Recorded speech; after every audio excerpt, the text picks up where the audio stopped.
One of the most famous legacies of the Second World War and the Holocaust was the fate of Anne Frank. Her posthumously published diary, entitled The Diary of a Young Girl, today has been translated into over 70 languages and has sold millions of copies. It offers us an insight into the life of Anne's family living inside the Nazi-occupied Netherlands, and at the time offers glimmers of hope and normality when the situation surrounding the Franks is incredibly desperate. Her diary ends poignantly on the final entry written on Tuesday the 1st of August 1944, after having documented her life hiding from the Nazis between 1942 and 1944. It is after this that Anne's story comes to an end within around 6 months, following her arrest and deportation to concentration camps. Today we look at the final days and the tragic death of Anne Frank, and to support our channel, please make sure to subscribe.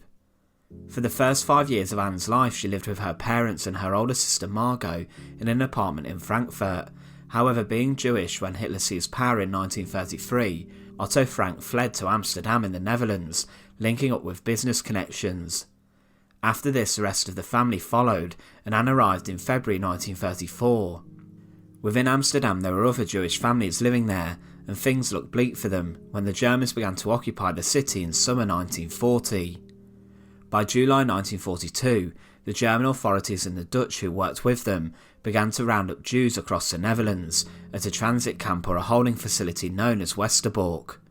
This was a place where Jewish people would be held before being transported to a main concentration camp. Many were transferred to Auschwitz and Sobibor, huge death camps and extermination facilities found within Poland. Anne and her family would find sanctuary and protection hiding in an apartment in a secret attic that would provide them with some degree of safety from the Nazis. The Frank family would later be joined by 4 Dutch Jews also, and they would live there for 2 years inside the secret attic apartment behind the office of the family-owned business at 263 Prinsengracht Street. The Franks were helped by a number of Otto Frank, Anne's father's colleagues and business associates, and these helpers would prepare the hiding place and also smuggle food, clothes and supplies to the Franks. This was incredibly risky, as if they were caught, they could possibly pay with their lives and be transported to the death camps as well. Anne would spend 761 days inside the Secret Annex, and it was incredibly risky. There were certain dangers throughout each day. For example, it was important that no noise from the hiders was made, as the warehouse found below the hiding place was still functioning. The hiders had to be quiet and walk around in socks to make less noise.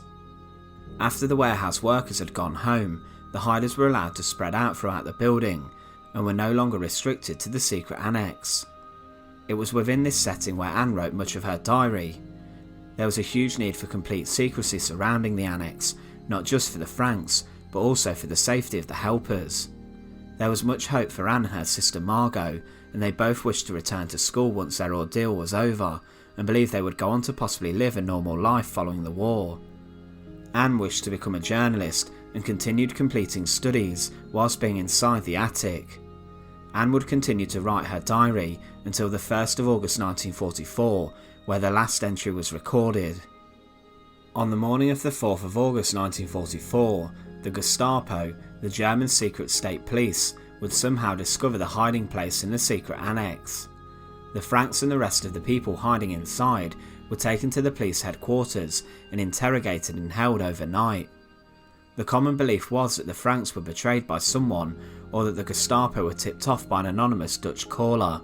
However, there was also a thought that the Gestapo discovered the hiding place by accident, whilst conducting an investigation about illegal work and fraud involving ration coupons which was occurring at the warehouse and the house.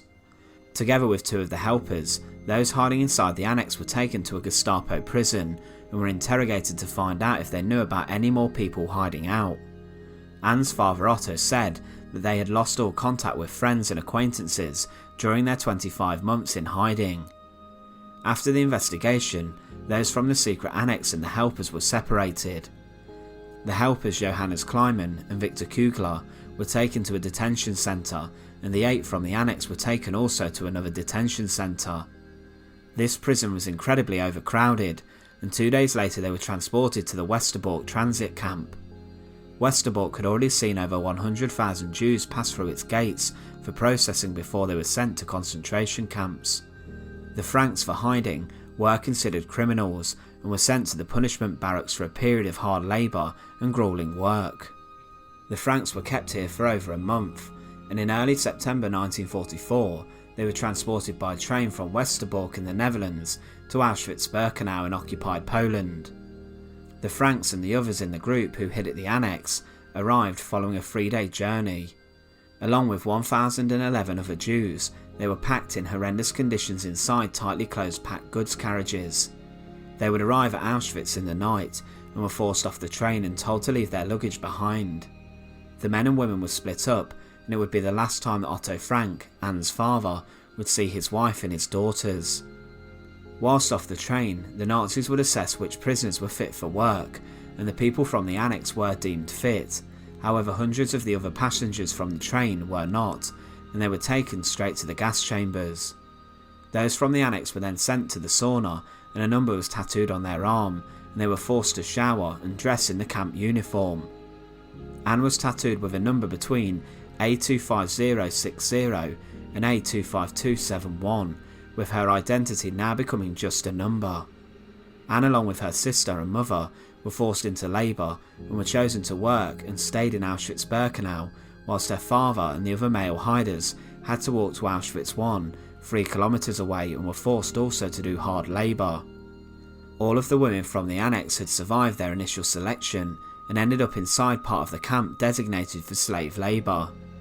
At the time, the German war industry was facing a huge labour shortage, and prisoners were used to help solve this problem. Anne would stay at Birkenau for 2 months with her mum and sister, and she would have suffered like dozens of thousands inside the camps. She would have been forced to have had her head shaved, forced to stand for hours at roll call, forced to complete gruelling work, and would have also seen the barbarism of the camp's guards. The fear of disease would have been huge, with the worry that any signs of illness could result in someone being sent straight to the gas chamber and their deaths.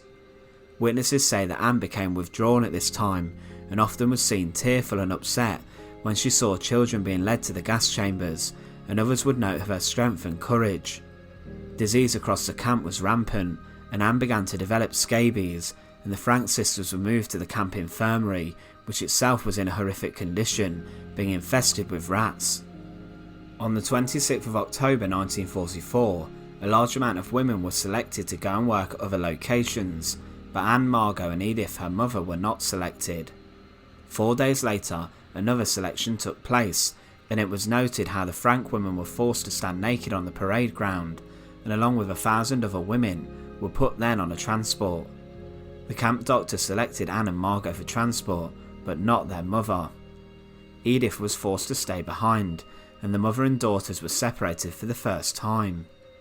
Anne and Margot were locked in barracks and then forced into cattle wagons. All they were given was a small portion of bread, a piece of sausage or cheese, a small amount of margarine, and a barrel of drinking water per wagon to keep them alive. Anne would have been locked in with 70 other women for her journey, with her destination being unknown. 2 days later, their train would arrive at Bergen-Belsen Concentration Camp, which was in northern Germany.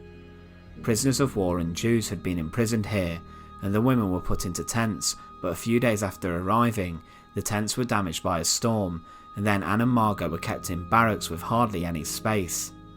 They had been forced to walk around 8 kilometres, and upon their arrival were given a piece of cloth with their new camp number to be worn on all of their clothes. The destruction caused by the storm was horrific, and the camp conditions became even worse. August van Pels, another hider, had accompanied Anne and Margot at this time, but the state of Bergen-Belsen was like hell on earth. Disease was rife across the camp, and Anne was described at the time as being bald, emaciated and shivering, clearly suffering from the awful treatment.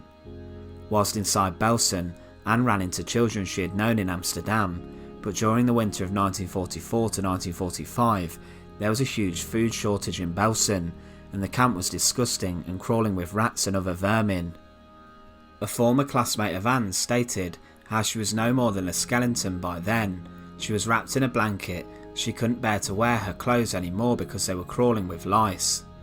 Anne would tell acquaintances that she believed her parents were dead, and for this she did not want to live much longer. Margot, her sister, had become so ill that she was incredibly weak.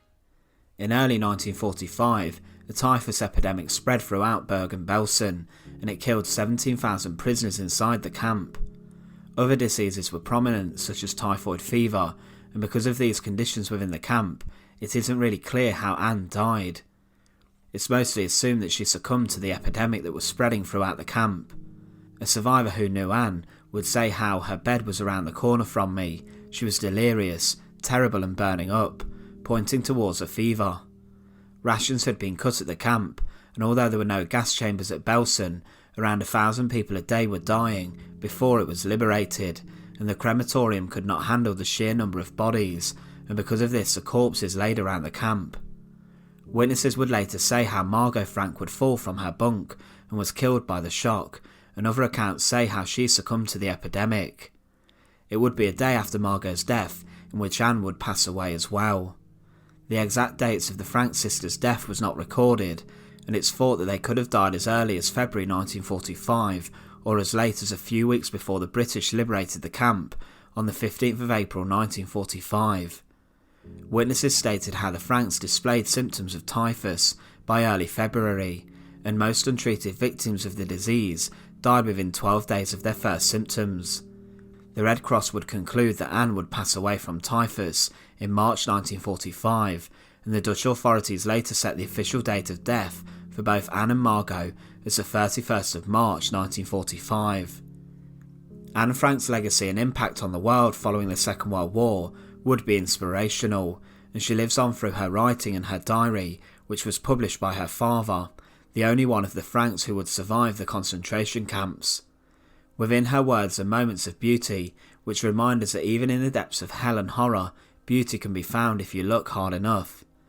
Anne wrote, "How wonderful it is that nobody need wait a single moment before starting to improve the world, and also, what is done cannot be undone, but one can prevent it happening again." It's with this that stories such as Anne Frank's are an incredibly important learning curve for the present, but also for the future generations.